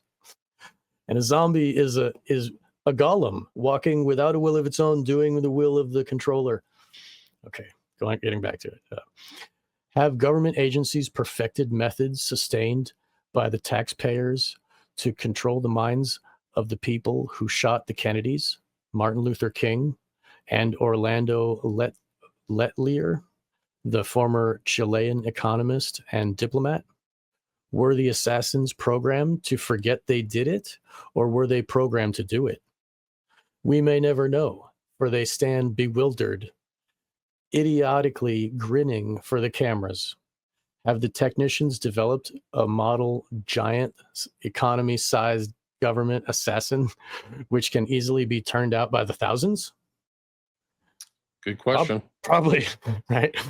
The murders of a few hundred humans by a few hundred other humans is commonplace enough, but for the flavor of horror and terror, of endless nightmare rampant upon a landscape of what was once American democracy, consider this expansion of the Brzezinski's epigraph, which cannot be repeated often enough. In quotes from the Brzezinski piece here. In the technotronic society, the trend would seem to be toward the aggregation of the individual support of millions of uncoordinated citizens, easily within the reach of magnetic and attractive personalities, effectively exploiting the latest communications techniques to manipulate emotion and control reason. I mean, wasn't that Epstein part one? Didn't they have all the social media people there with their folders all taking pictures? Like, yeah. These attractive personalities effectively exploiting the latest communications. The most and then on the cover it said the most transparent presidency in history or something like that, like a freaking like Wolf in mantra sheep's or clothing, something. the Yeah. opposite. Oh. Yeah. Man. Get this, like that whole thing, like there was a whole squad there. There's intel people all over that in the White House room. There's 20 of these very influential social media libs of TikTok and all these other people. And there's this one girl, she's like on board with like we've divulged everything. She then got hired over at Ben Shapiro's outfit. Like she went from there straight to the Daily Wire, and I was like, "You just got your ticket punched, honey." Yeah, Pass you me just that gotta bloody wear down them microphone. heels now. I want that bloody microphone, man. Yeah. Oh yeah, you do. Oh yeah, you do. The bloody Sick. microphone. Sick. That was like dude. It's like, Ben, go do some at least method acting or get some kind of acting training. That was like the most passionless. I mean, So gross. As you said that you said that video clip for him, like the writing. Come on, guys. I mean, at least the JFK, that's got a pretty good script to it. You know, MLK, it's a pretty good script. RFK, that's a good script. 9/11 had a pretty good script. Well, not as good, but now the writing is really kind of going. Well, just like Hollywood, man, they just keep retreading stuff. Because these are actually, I would say they're actually scripts that are employed, and they're operating as the scripting of this, the word aggregate, right? The aggregate groups, which is what we're looking at the hypnosis stuff, this idea, and this is some of the very important work like Kurt Lewin, the psychological topology, starting with the OSS, World War II, also with Bateson, Margaret Mead, all these other people were working at this idea of creating these aggregate groups, right? Aggregation. So and then how to create these types of center to periphery control vectors, right? So the attractive and magnetic personalities. How do you use this to, so you create this mass control, right? And it gets a different type of field, anyways. So, but that's important to see that I think we are in a pretty advanced stage of these techniques and technologies being deployed, which I think would not have necessarily worked 20 years ago. What's going on now? I don't think. I think the transgender thing is like a rubbing our nose in it, like showing it's almost like an occult mockery, and they're laughing with each other. Look, we can get them to do this now. Right. I think you're right. I think that a lot of this stuff is like, how far can we get these people to go? Can we push them, nudge them into committing acts against their own interest, acts against their own morality? Can we destroy them? And I think they're very sick people, very smart and very sick people beyond that. It's interesting because Cass Sunstein, like, he went through a traditional education, got his law degree, and then he went into a deep, like, study of behavioral psychology. And I think he understood these things. And he's there with his wife, Samantha Power, and they're behind all the stuff that's been, told to us about the Ukraine war, which is totally crazy, a total waste of $300 billion. You have to mind control people to get them to think spending $300 billion on somebody else's border issue is a good idea. Like, it's so royally stupid and so deranged that the only way you could get the public to get on board with that is just through this is what he says, the control of their reason, because it's not reasonable. It's so dumb. Like, I mean, on the face of it, who cares? Why don't they figure it out themselves? Why are we involved? Right. It's all fake. I mean, Right. Zelensky's a plant and all that. I mean, it's all through propaganda and mind control. This subject is the most important subject should be in the minds of all Americans right now. What we're talking about. The Gaza thing. I mean, for people that I work with, these are like, Republicans from Ohio that are, they're Protestant. They go to church every week. They think they're good people. And then I say, oh, Israel is a fiction and they're killing all those people. It's horrendous and evil. And they just respond to me, yeah, well, they shouldn't be in their land. It's, it's written in in the book. They own that land and they're allowed to go kill. And so they have no moral connection. They just sever their morality. And it's like the removal of their conscience, just because my God says this is what's happening. So F them, I'm seeing like little Palestinian girls walking around in fire, the whole frame is fire. And she's like, ugh, like burning alive children. And my heart is like screaming for, and these people are just dead. Nope, there is no, it's their fault for living there, And then you look and see the biggest group of Zionists are Christians, like what the hell? There's not even that many Jews on the earth. Like, why is this happening?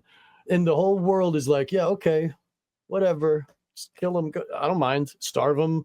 It's proof that we are all totally gone like this. Ugh, sorry, We're all grokked. We've been grokked. Astavakra. 8 places. I don't want to look that up, but William, I think what you said is very important because, and I was going to bring that up too, okay, you can manipulate emotions, right? But if you still have reason, you still have willpower, you could say discernment, the power of distinction, you still have a chance. If you still have conscience, right? You can come back. You can return. If you've lost that or your basic foundational level of reason, this is reasonable. It's reasonable to murder children. It's reasonable to eat people for breakfast. It's reasonable to cut children's genitalia off. It's reasonable to think that we can just change our gender based on our mental process. I mean, this is reasonable. This is reasonable just to enter into a war with the guy who plays piano with his Johnson as at the helm of Ukraine. I mean, this guy is a fool. I mean, but this is where, and I think this is something that that's important to recognize too, is that some of this stuff, sometimes the information that's released is used also as part of this control type of mechanism, and it becomes another type of induction. So go back to before the war started, the videos of Zelensky playing piano with his manhood. He's literally a clown. He's literally a clown, and he's playing a clown. Yeah, he's like ding ding ding, playing the piano with his thing, and he's actually doing it. And this guy is, who's losing out, man? Ukraine, the entire generation, they're gone. I mean, the genetic There's 2 million people dead, guys. They'll never come back. People. They'll never come back. Some of the most beautiful women in the world, and really strong ancient roots, right? This is an entire I mean, a heritage, right? You say the genetic heritage. You can replace monuments of culture. You cannot replace the human genetic heritage. It's gone forever. It's gone forever, man. And they monetize the genocide, much probably like what's going on in Gaza. So they're going to monetize it. You're going to get this beautiful Gold Coast. It's going to be paradise. Like, it's going to be haunted land. Like, I wouldn't even set foot on that land. It's so disgusting what they're doing. Like, it's really just a crime against humanity. It doesn't matter what these labels you put on it. It's a little kid, like you said, being immolated in some fire. Like, where's your conscience? It's gone. It's gone. And they're doing that in the Holy Land. They're desecrating the Holy Land. It's an F you to God. I'm sorry, guys, but really, this is bad. It's a really bad situation. But this mind controls all.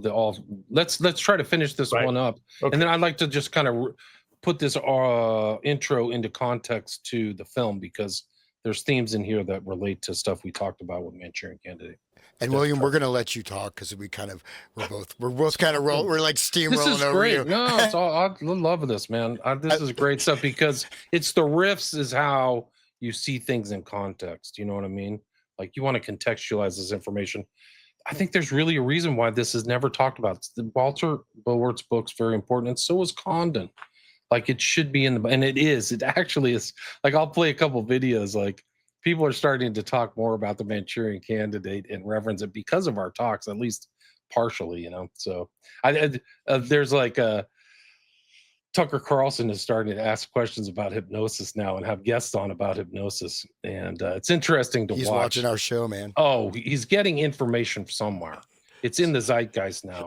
And it's pretty clear. And what it's happened to me in the past, while somebody a lot more the guy's super influential, man. I mean, God bless him. But somebody way more influential kind of absorbs the research and a little bit of the persona into their act to kind of absorb. It's kind of like a competitive thing. So instead of giving somebody credit for it or reaching out or doing something like that, it's like this subtle kind of thing. Like I've seen it with, I don't want to name some of these other names, but it is, and it's an interesting to watch the phenomenon take place. They also may have research assistants who go through Oh, all the he has shows a team, and write it bro. down. Yeah. I mean, it's just me and my dog. I bet he has one of If those only we kind could of have like, a team. Yeah. yeah, he has one of those data scouring. So every time his name is mentioned in any podcast, it comes up, it goes to his team, and he tries to figure out who's saying what about him, where and why.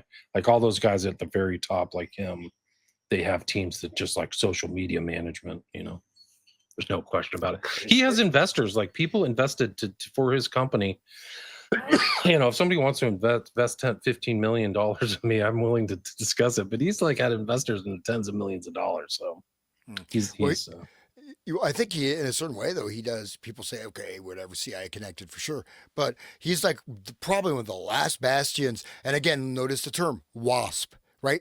White Anglo-Saxon Protestant. Who made up that term? Why do we say WASP? You know what I mean?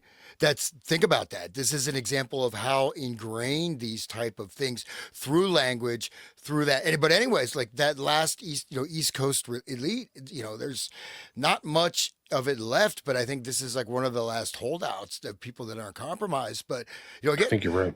If you still have a conscience, you still have access to free will and reason. But the eubulia, which is loss of will, right? People have lost their will.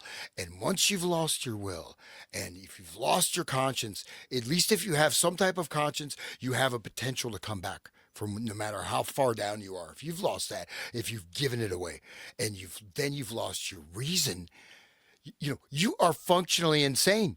And you're just a puppet, man. You're not even a human being anymore. You're a zombie, right? Just like you said. Wow. Just like Howard said. That's great. Okay. All right. One more paragraph here. The threatening state of American political leadership over the last 15 years, it's been longer now. This is 77, right? Yeah, pre 9/11. Geez. Okay.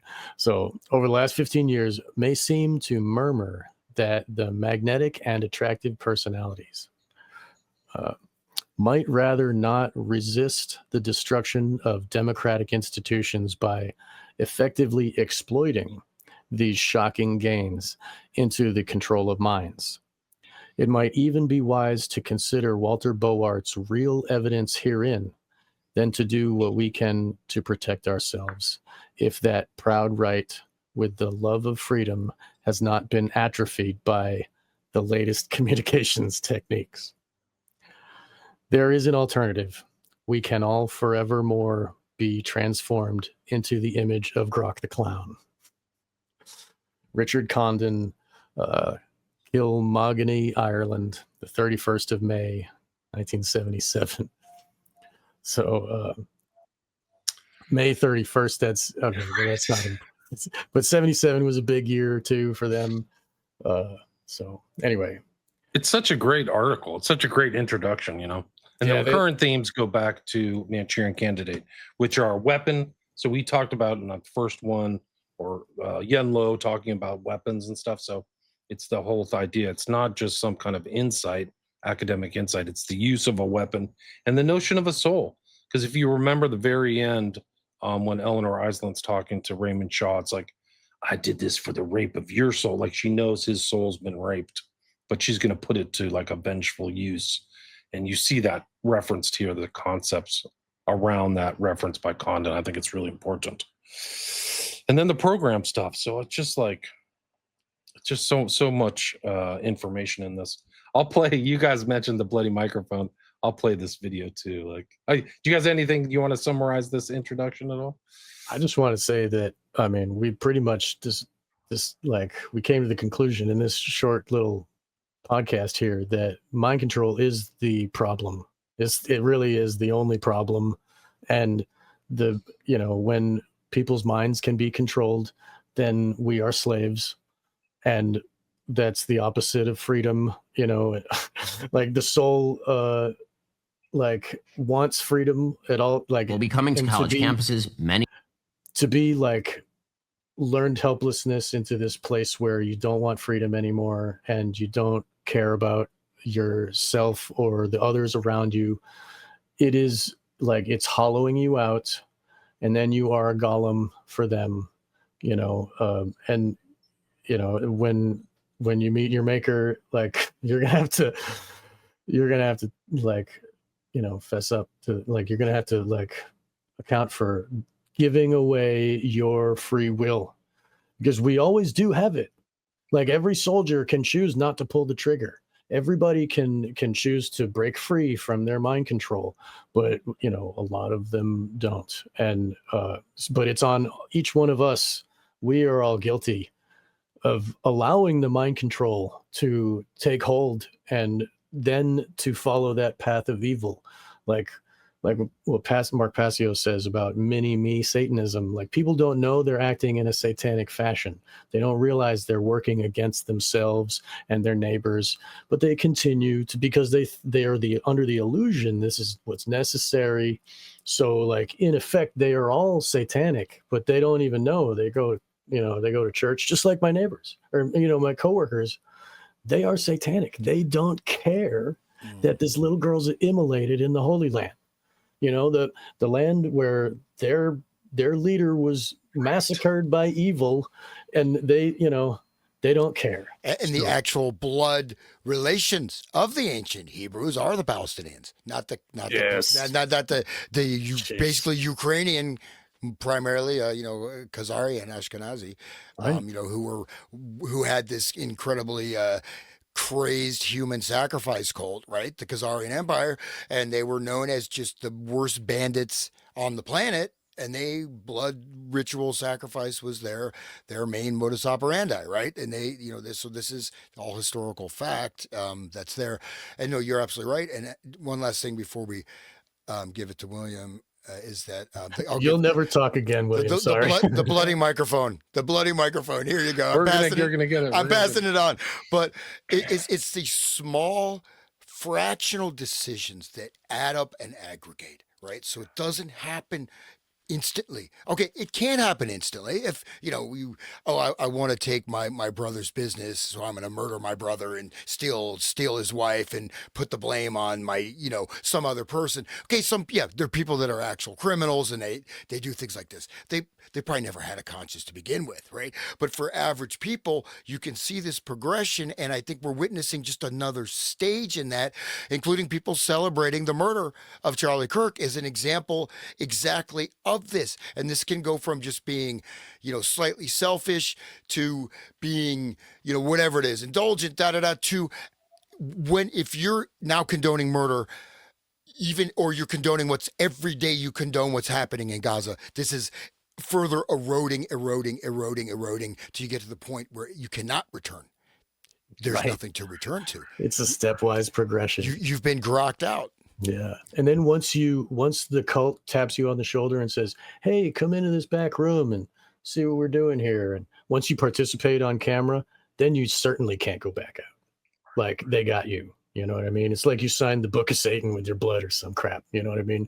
And then if you continue to never turn around and be good, then your soul too will be, not allowed to reincarnate or whatever happens. And, whatever happens, like not allowed into heaven or whatever.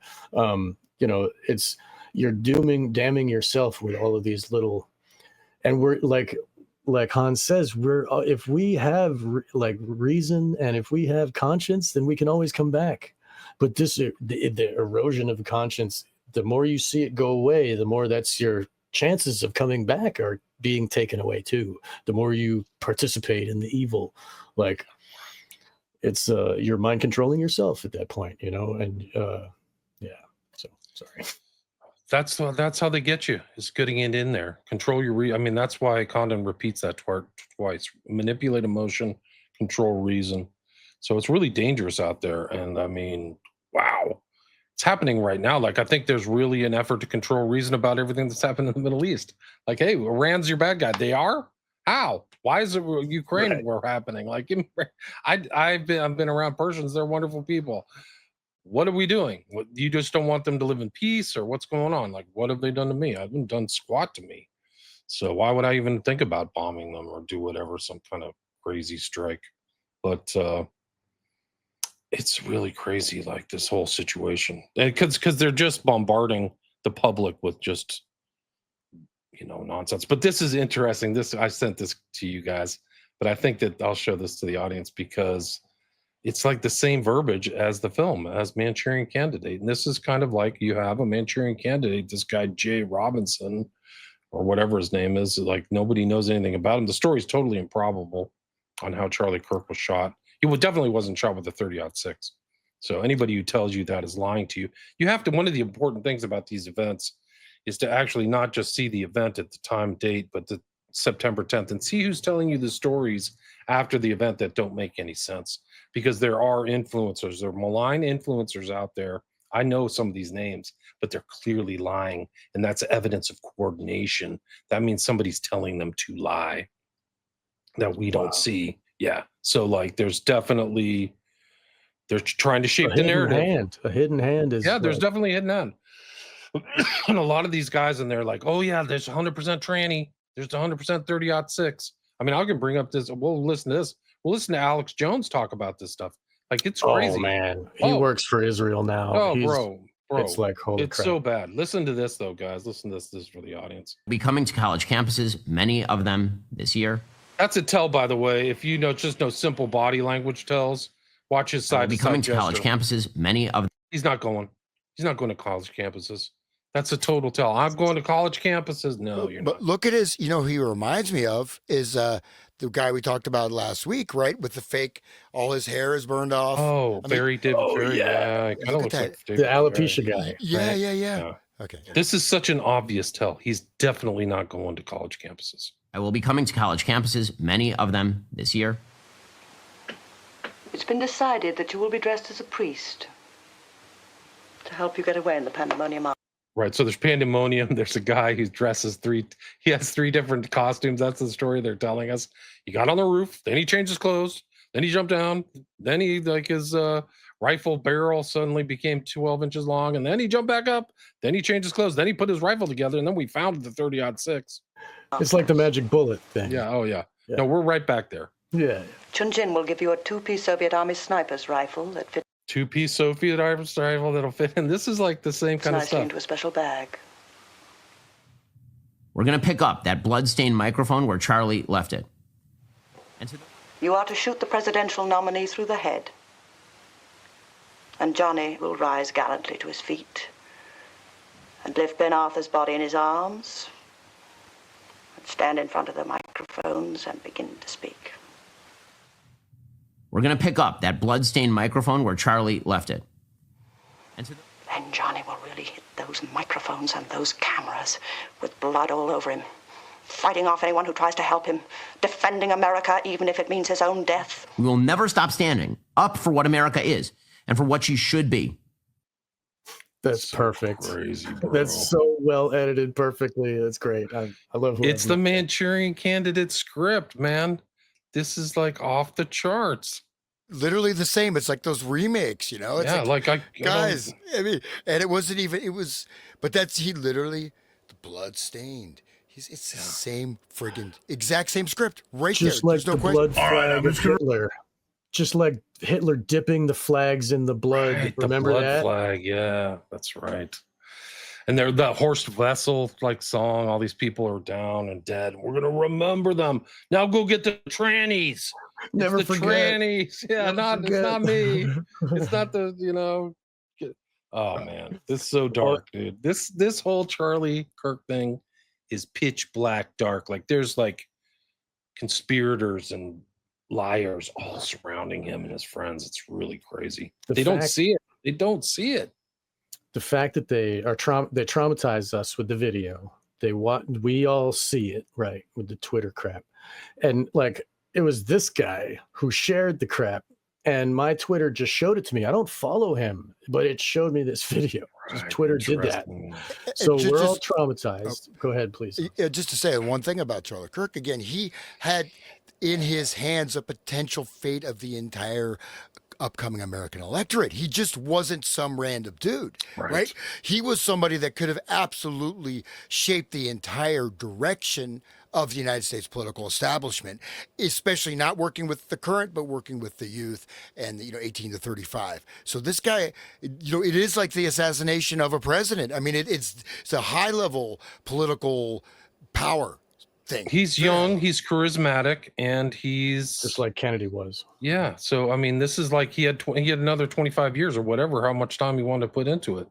So that's like a real threat. This isn't Joe Biden, This is really like we're targeting this guy. Like that's how bad it is. In the throat, we talked about his speech, right? And it's not like Trump, because I mean, Charlie Kirk started doing this at 18 years old. Yeah. So he did it out of his own passion and his own thing. And that's the thing. He still had a conscience. That's why he was certainly shifted, did. and that's why he had to be taken out. Also, He certainly did. Right.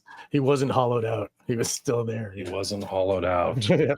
So Incredible. It ties into our whole talk today. Like this whole thing, like you just see these very potent, very meaningful connections and tie-ins to current events. It's really extraordinary. Exactly. I'm glad to be able to talk with you guys every week here, like while it was happening. Like, I mean, when it happened, I came and talked to you guys the next week, that was part 3, I think. I think the image I used was down the sniper rifle of Shaw when he's pointing it, and it was pointed at the neck too of the guy. That's the one I picked. Anyway, but yeah, getting back to, they show us all on X the trauma. We get this injection into our hearts of trauma, and then they see our reaction. Right. It's all there on Twitter, like captured. Who shares what? When do they stop watching? Who do they share it to? And then who does that share to what? And who likes what? And whose opinion are they making their own videos, filming their own face? You're like, blah, blah, blah, blah, blah, what? And they're all that's getting into their recording, their training.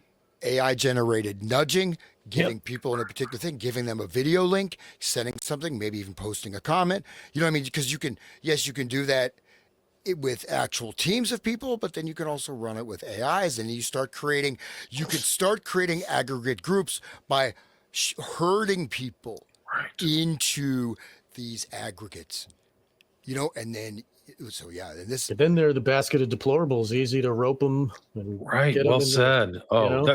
That's what's really scary, is that there is like a Wizard of Oz behind the curtain, behind the digital curtain, manipulating a lot of these people. There's people who aren't going along with the program, and that's Candace Owens and Tucker Carlson, or two. Even though she's married to a rich Jew, and she's a Roman Catholic, like she's really, but really weird. She's telling a much different story than some other people are telling. Like she's like, well, you were with Charlie for like 10 years, and she's like, I was texting him this year, talking to him.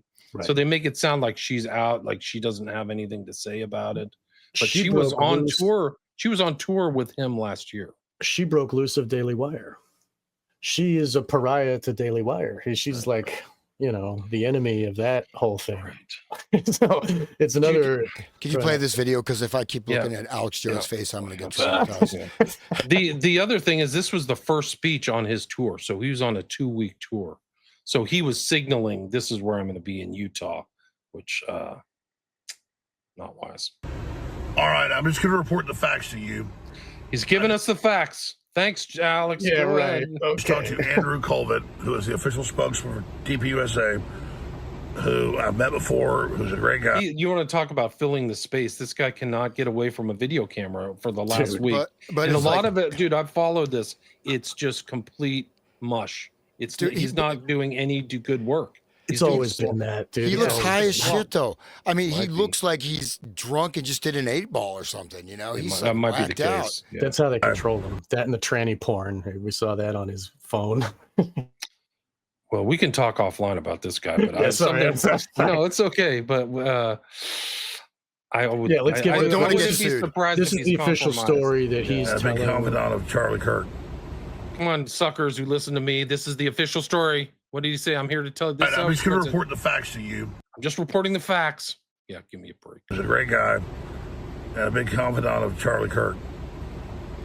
And I put my report out about him talking to the surgeon that was there when Charlie was brought dead to the hospital. And Charlie was being shot from on top. I'm just repeating what he told me. See, it's not me. I'm not promoting the story. I'm just telling you what he told me. He could actually just not report this because it's baloney. He was not shot with a 30-06. I'm sorry. He wasn't. There's no way. I don't think he was brought dead to the hospital either. I think he was still alive. Yeah, the guy who when he was, but they said that one of his friends who was right there was in the car with him and said that he just glassed over, his eyes went dead in the car. So and he never came back. Although they got a pulse back apparently. To the throat. Listen to this though. This is ridiculous.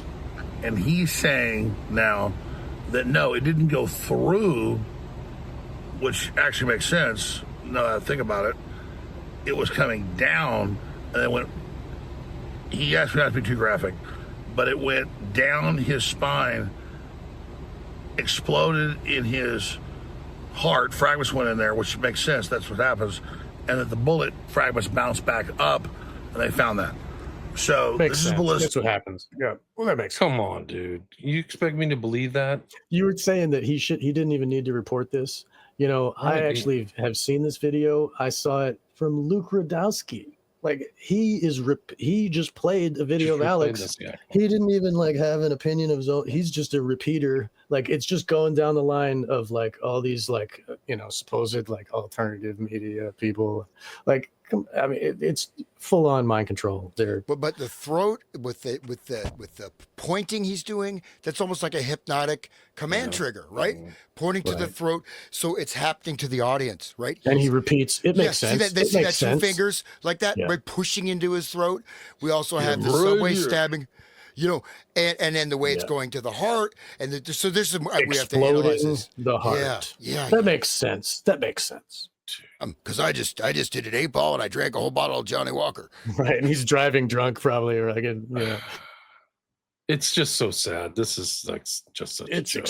Yeah, dude. Ouch. So sad. Anyway, we're at the 2-hour mark, guys.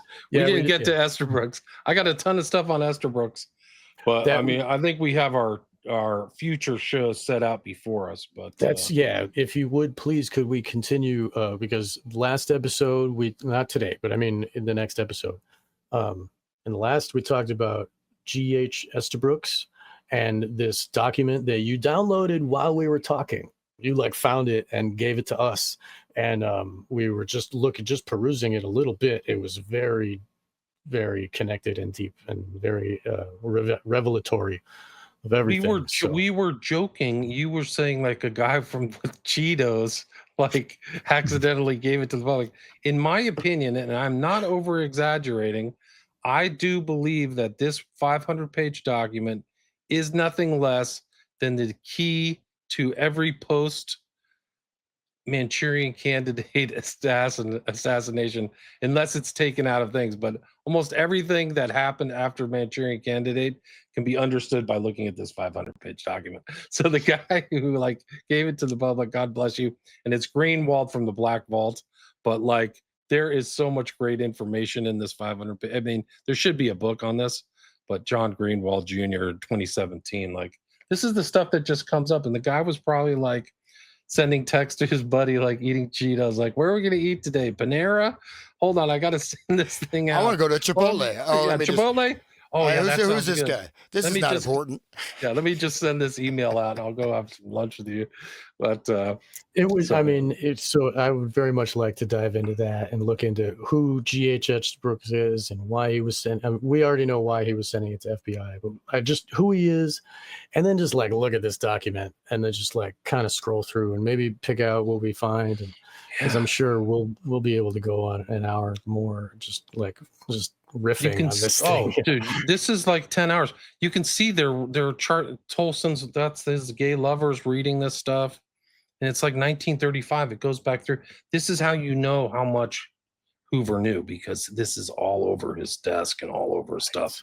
He's acquiring this. They're hanging out together. They're giving speeches. Esther Brooks is going to DC. They're talking, and John Edgar Hoover, this is in there, memorandum for the director. It's not for like some bum. So Hoover ascertains or concludes that this is all important stuff, or important enough to know. But the interplay, I think I talked about last time, you realize that he's starting to ask better and better questions over time. Like, oh, how can this be applied to law enforcement? How can this be done? Like, whoa, now I get it. And Roy Cohn probably had access to all this information because he's got Hoover wearing his dress with the gay parties that Hoover would host, right? Dressed up in his female persona. And then we're back to Manchurian Candidate and the author basing his main criminal, Eleanor, on, Right. what's his face? Right. Cohn. Yeah. So, I look forward to the next episode, and I hope the listeners will look forward as well. And please, William, tell us where we can find you. And we always do that, but still, we want you. New listeners might have not known, so please tell us. William Ramsey Investigates. You can check out my podcast. I have a lot of other stuff on there, a lot of other kind of mind control topics and things like that, but also books. Like I'm doing one today on a guy who wrote, actually, after we're done, about 15 minutes, I'm having on Tim Tate, who was the guy who actually did the Conspiracy of Silence documentary. If you remember that, you couldn't find it. It was never really published. Yeah, that's the one that was pulled, right? From correct. So I'm having him on. Minutes for Australia, right? It was pulled. Right. It was supposed to be published by a cable company, and then it was secretly bought and taken off the market. But pieces of it kind of came out, and in the early internet history, you could actually see it before it was all censored. But it had some of these guys on here involving mind control, Bonacci, Boner, Troy Boner was scandal. Yeah, Franken-scandal. Yeah. Right. Well, So I'm talking to him, and also he's the author of a book on RFK, which covers a lot of the stuff about Sirhan. So it ties into this. But today we're talking about some spy versus spy stuff. But he's an important host, and I really should have him back on about conspiracy science. Just give you an idea. I would love to hear that.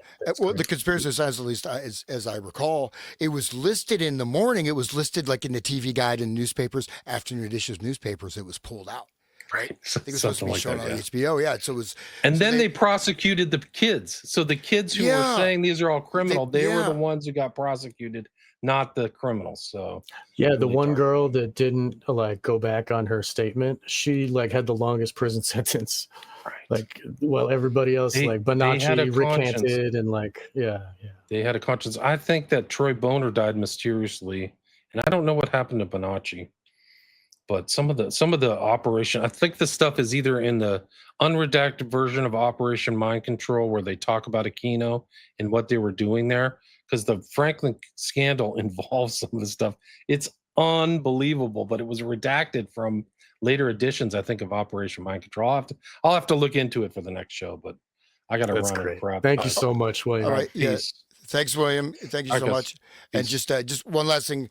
When we looked at that last week, he talked about these types of hypnotic inducing trance triggers. I think we just saw one with Alex Jones, the 2 fingers to the neck. That's an example of one of these things.